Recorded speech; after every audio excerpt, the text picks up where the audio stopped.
Bhagavate Vasudevaya. Om Namo Bhagavate Vasudevaya. Om Namo Bhagavate Vasudevaya. Natha param paramayad bhavata swarupam Ananda matham avikalpam avidya varcha Pashyami vishvashajamega avishvam atman Putindriyatmaka malata pashritasmi.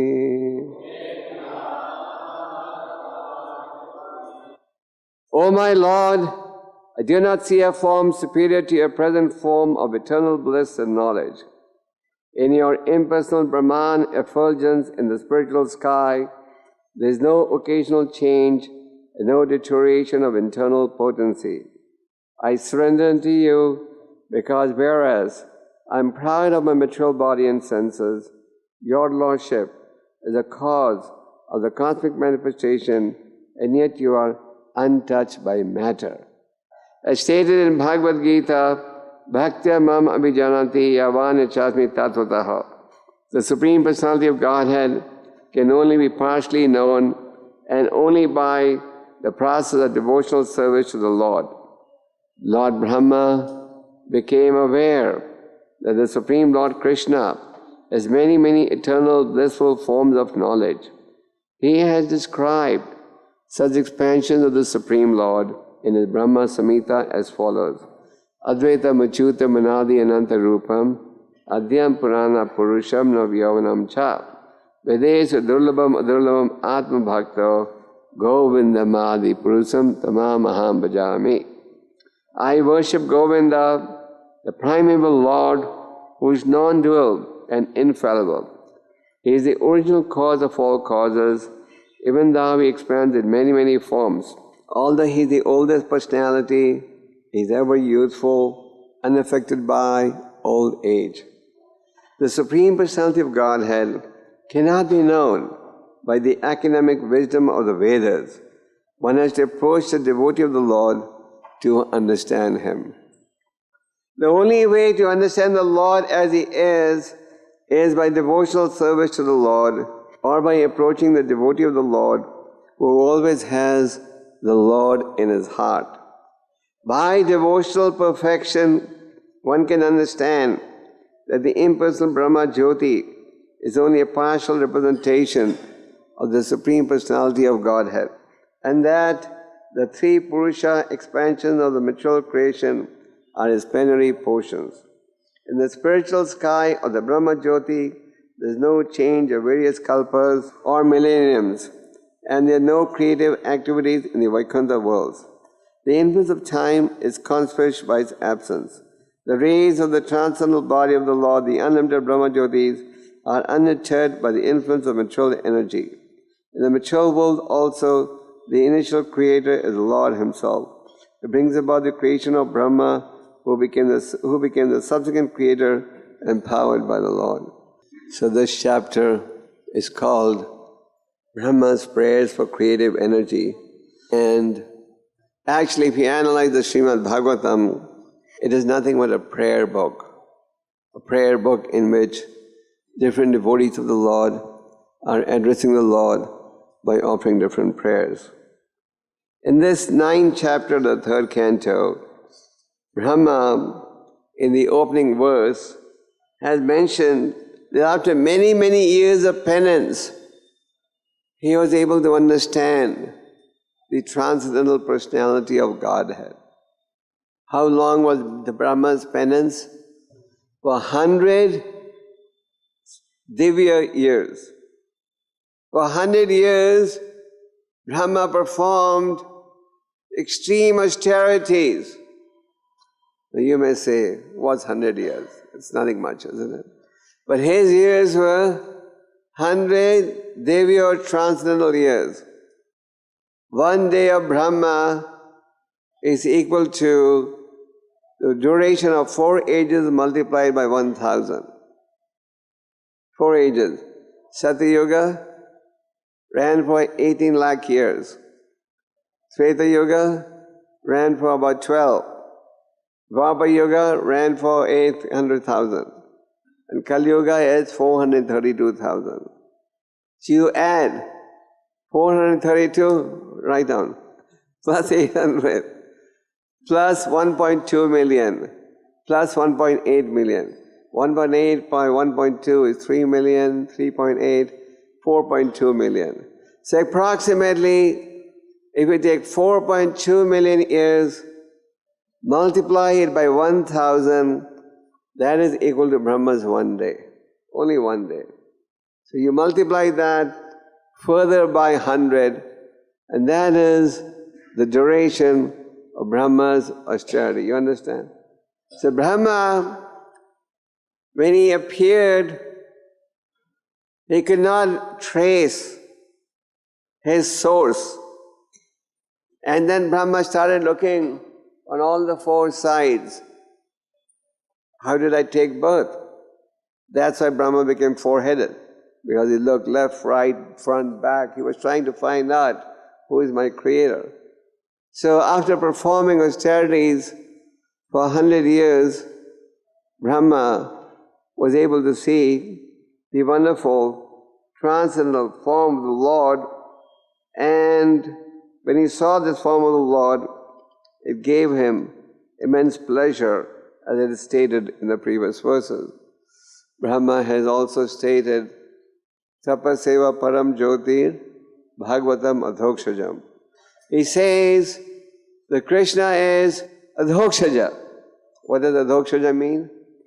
Very difficult to comprehend.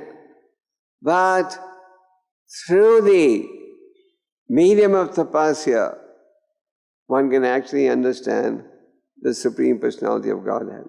And Brahma himself performed extreme austerities. And Brahma's lifespan is also, how long does Brahma live?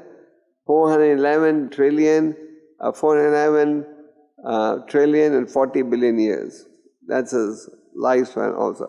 So Lord Brahma performed extreme austerities, and then he was able to realize the personal form of the Lord.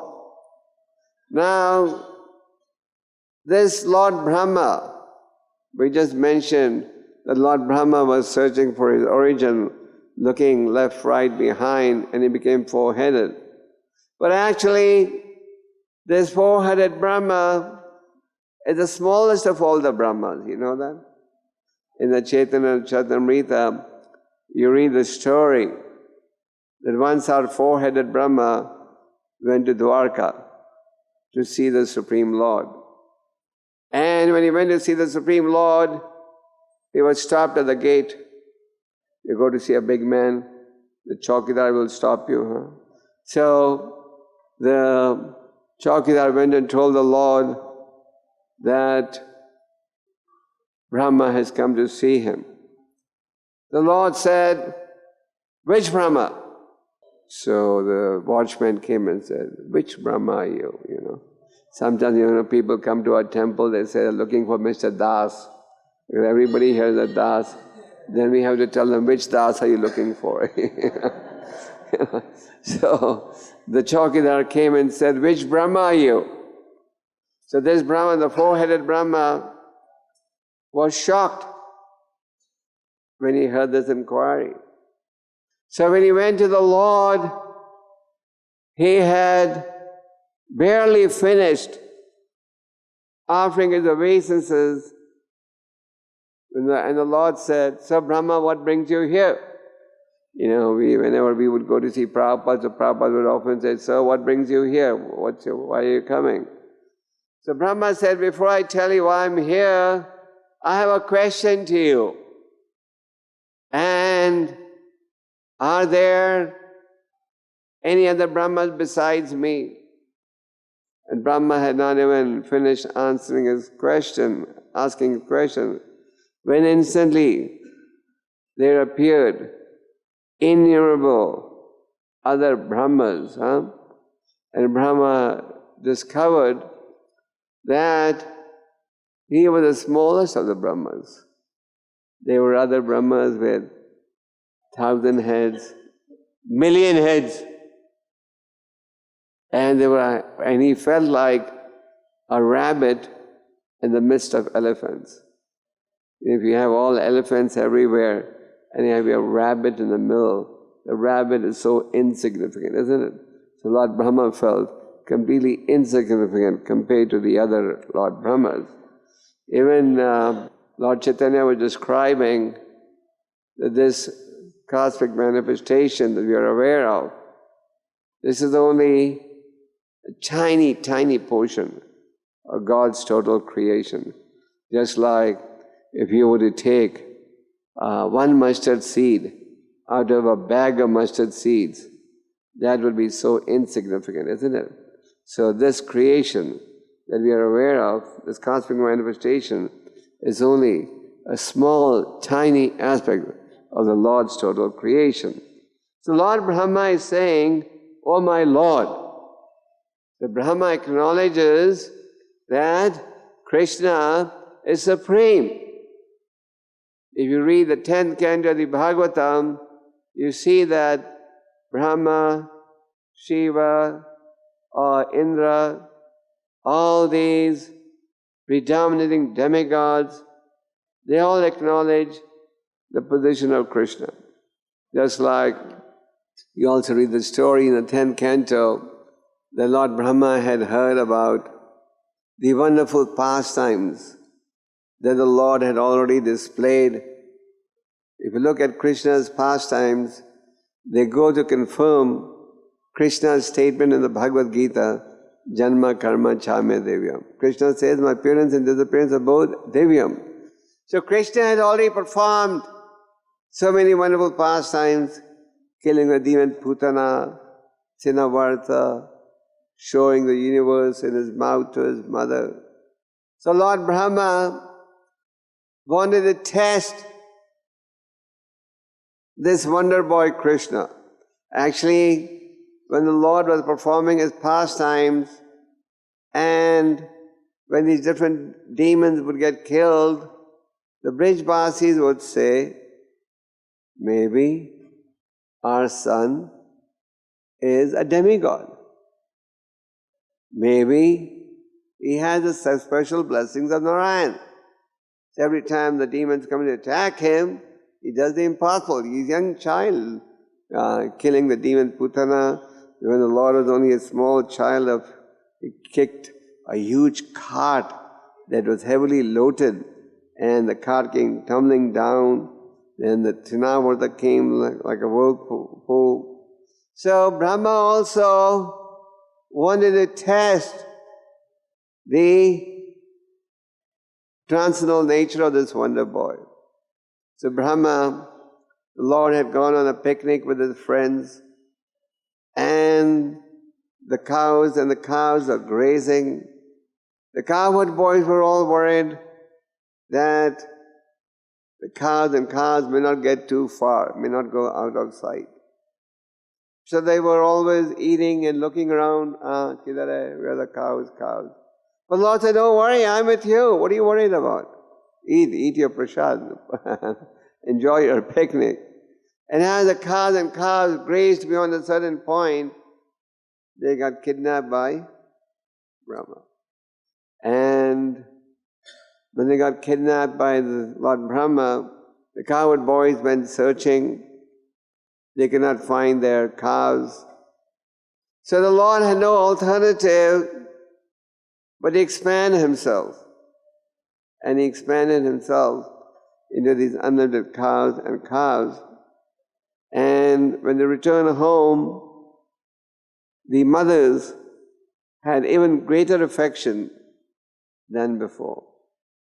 When the Brijvasis, the elderly gopis, were watching Mother Yashoda display these wonderful pastimes with her son, the elderly gopis had a desire that may we also have this opportunity to have a son as brilliant as Mother Yasoda's son. So the Krishna had expanded himself into unlimited cows and cowherd boys. And when they went back home, the mothers had even greater affection than before.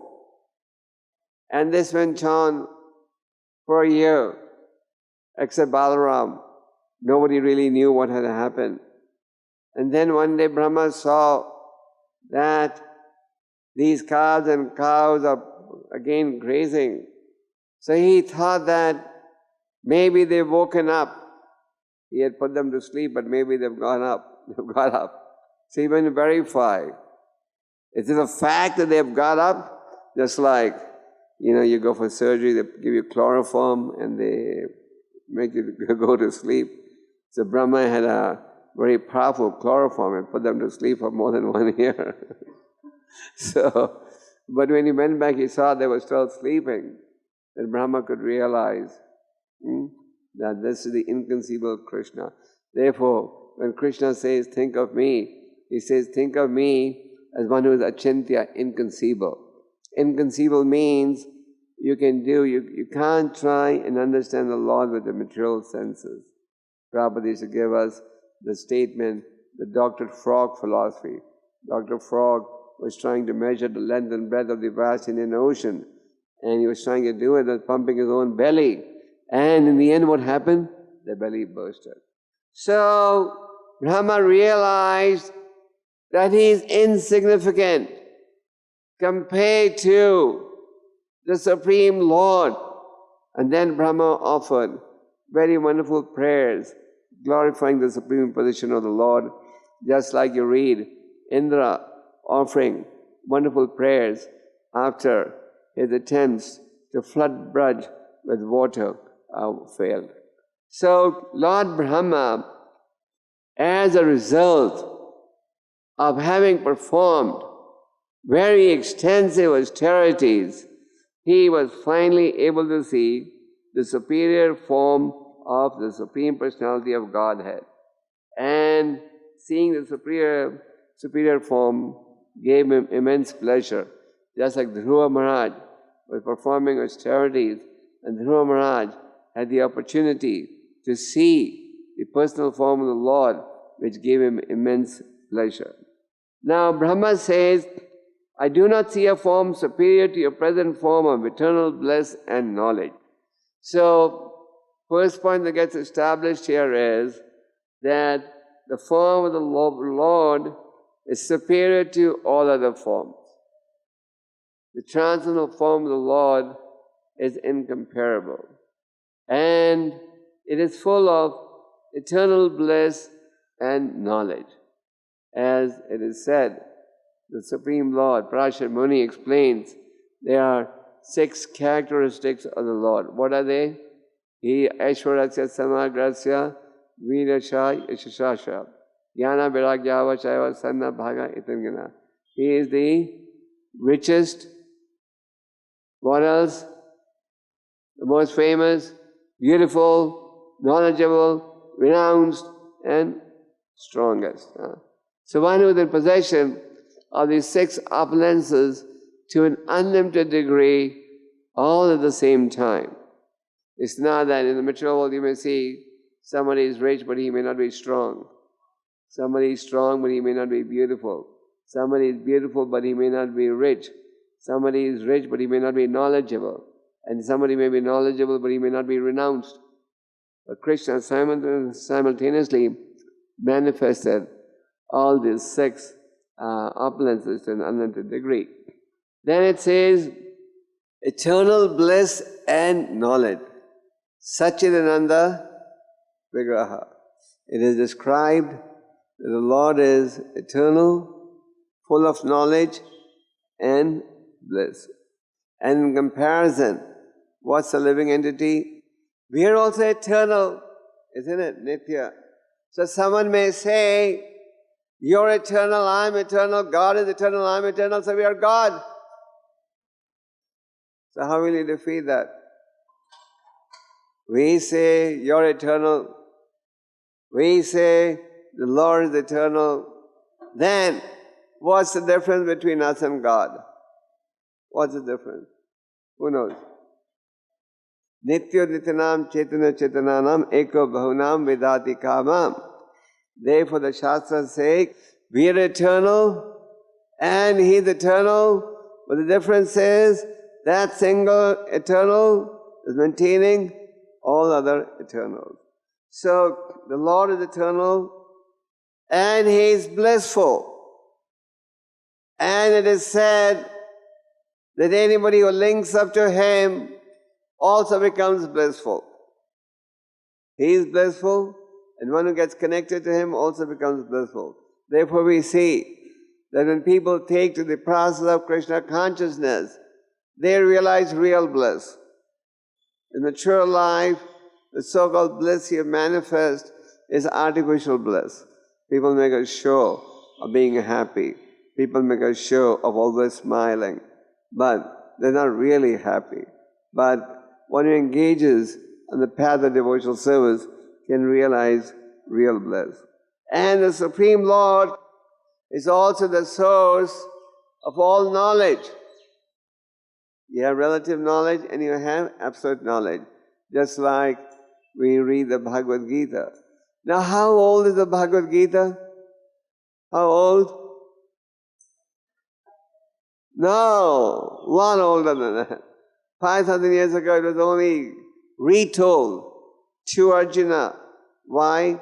Because you are my most confidential friend and devotee. Therefore, you can understand the transcendental secrets of this great science.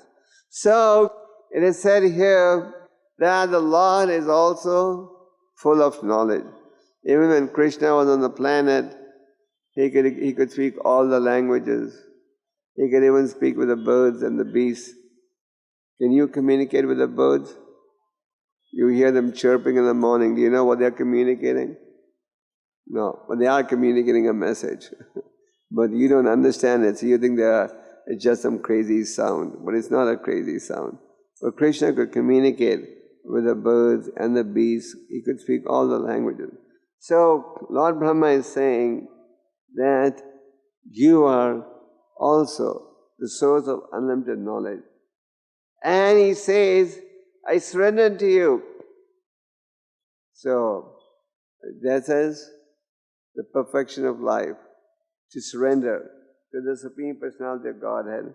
And He says that you are the cause of this cosmic manifestation. So the Lord is the cause of the cosmic manifestation.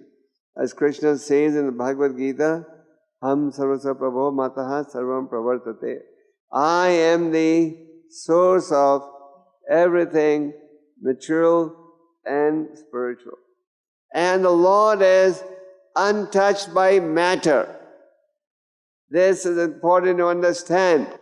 The Lord doesn't get contaminated when it comes to the material world. Prabhupada used to give an example in this connection. Who knows that example? Prabhupada used to give the example of a king who comes to the present house. A king may come to the present house to check the present house. That doesn't mean he becomes a prisoner, isn't it?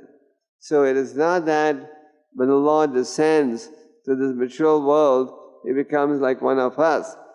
The impersonalists, they cannot understand the inconceivable nature of the Lord.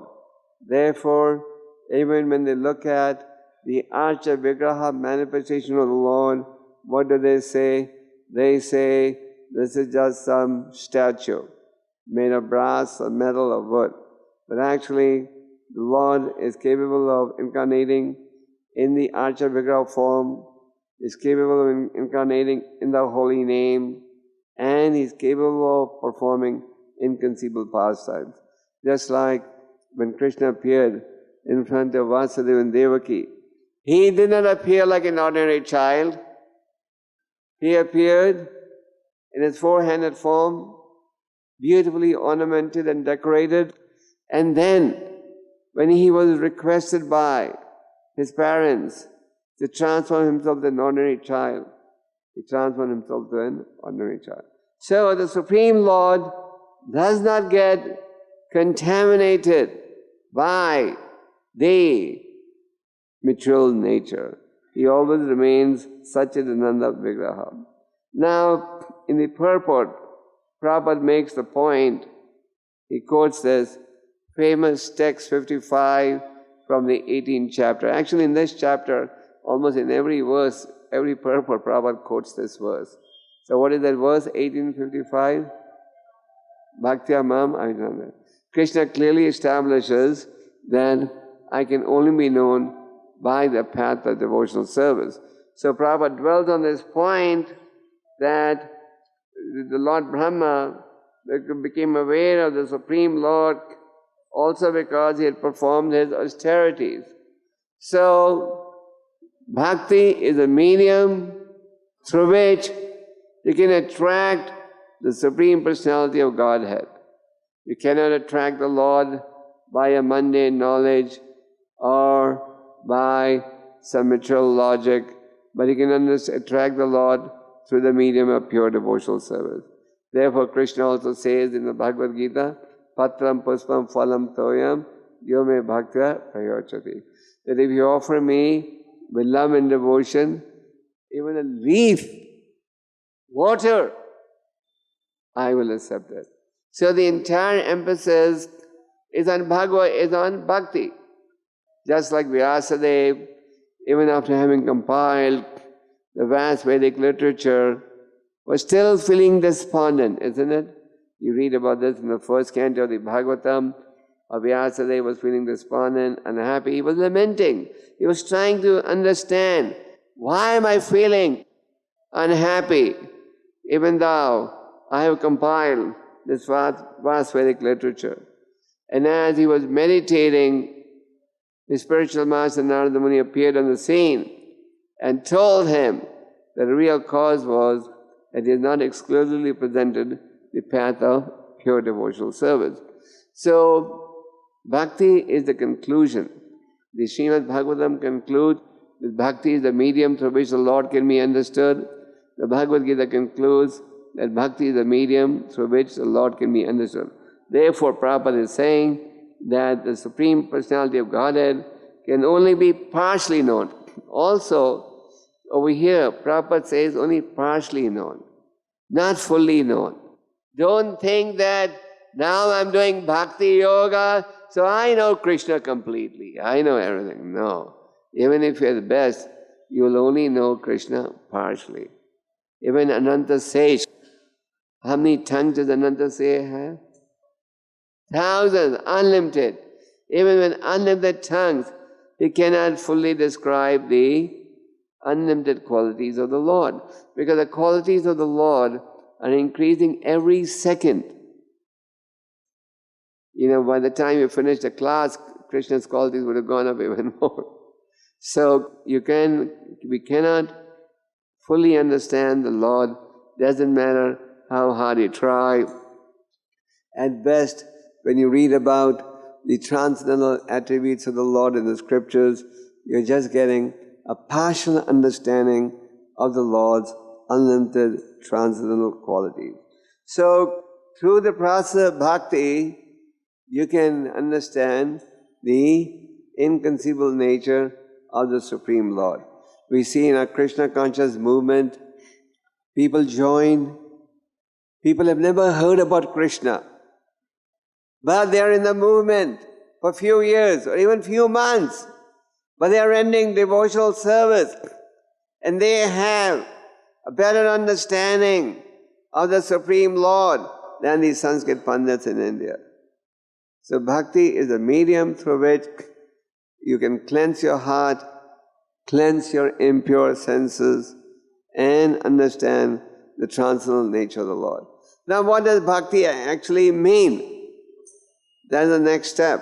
What does bhakti yoga actually mean? So bhakti yoga actually means the employment of the mind, intelligence, and senses in service of the Lord. And initially, there may be no spontaneous attraction. But Rupa Goswami describes in the Bhakti Rasamrita Sindhu how by following the process of Bhakti Yoga, you can get to the stage of Raghunaga Bhakti. In other words, by following a certain discipline of rules and regulations, then you can get to the stage where you spontaneously feel like engaging in service to the Lord. But that stage is only attainable after you perform the process of Bhakti Yoga under some superior direction. Now further, Prabhupada in the purport quotes this famous prayer from Brahma Samhita. Lord Brahma, after he came to the mature realization about the supreme position of Krishna, he composed this very wonderful prayer known as Brahma Samhita, which Lord Chaitanya found in a temple in South India. Lord Chaitanya gave great emphasis to this very wonderful offering of Brahma Samhita. So Prabhupada quotes this first prayer from Brahma Samhita, Advaitam Achyutam Anadi Ananta Rupam. So what is Lord Brahma saying?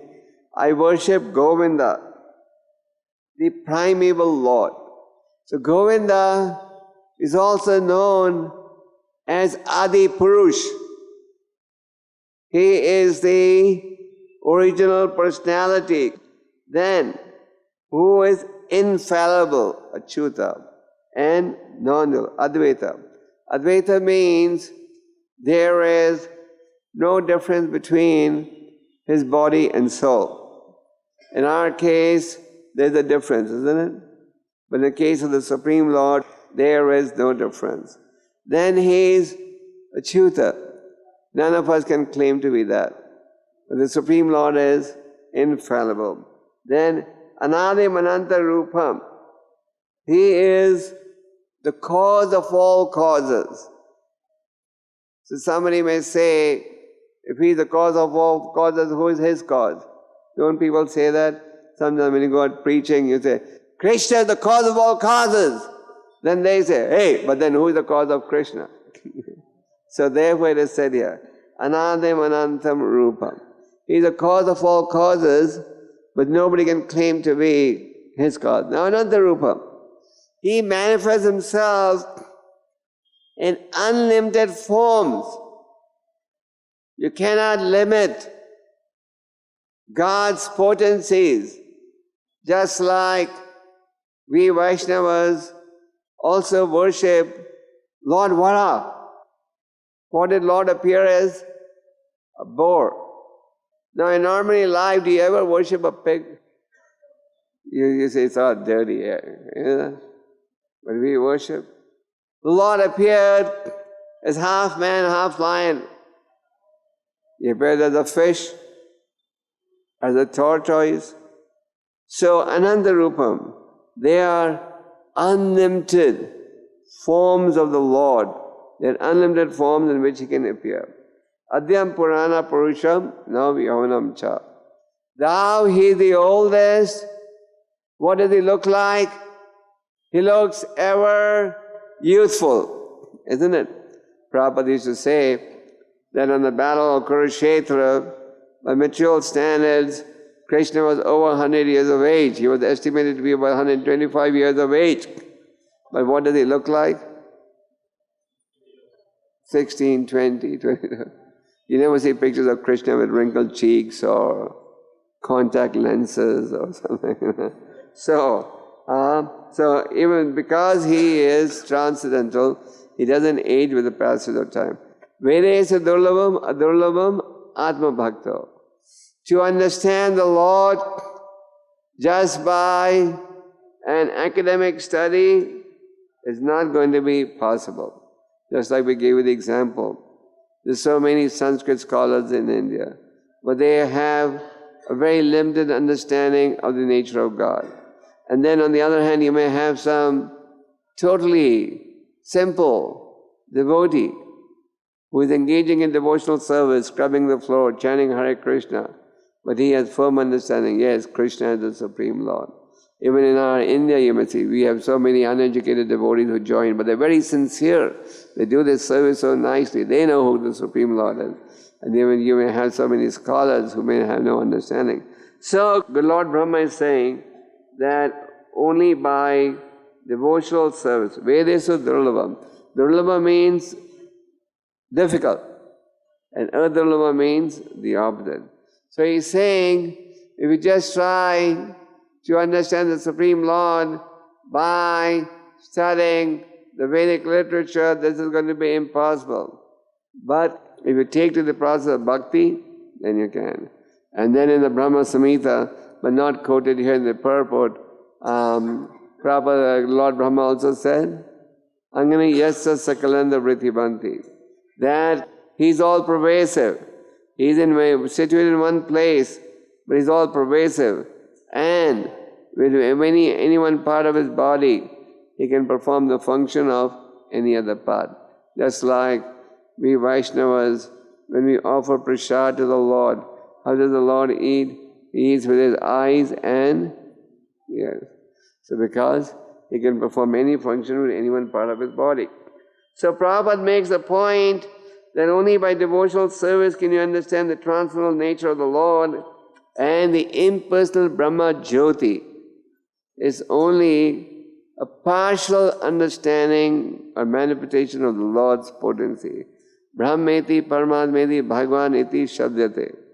The first canto of the Bhagavatam explains how the Lord can be realized in different stages, Brahman, Paramatma and Bhagavan.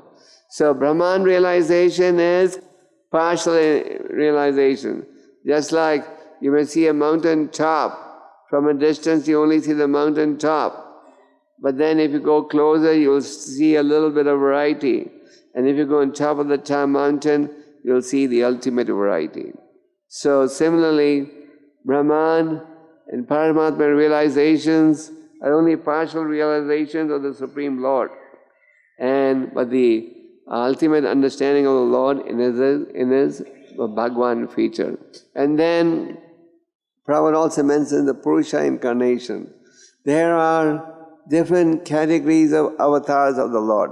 Avatar means one who descends from the spiritual world.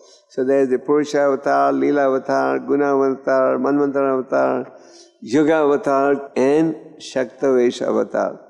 These are the 6 broad categories of incarnations that appear.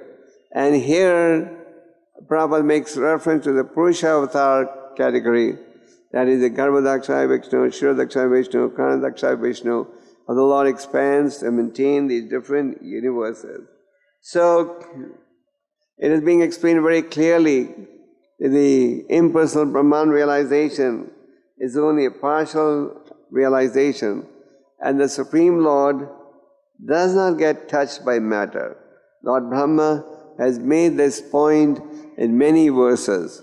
In today's verse this point is made, and in yesterday's verse also this point was made, that the Supreme Lord does not get contaminated by matter.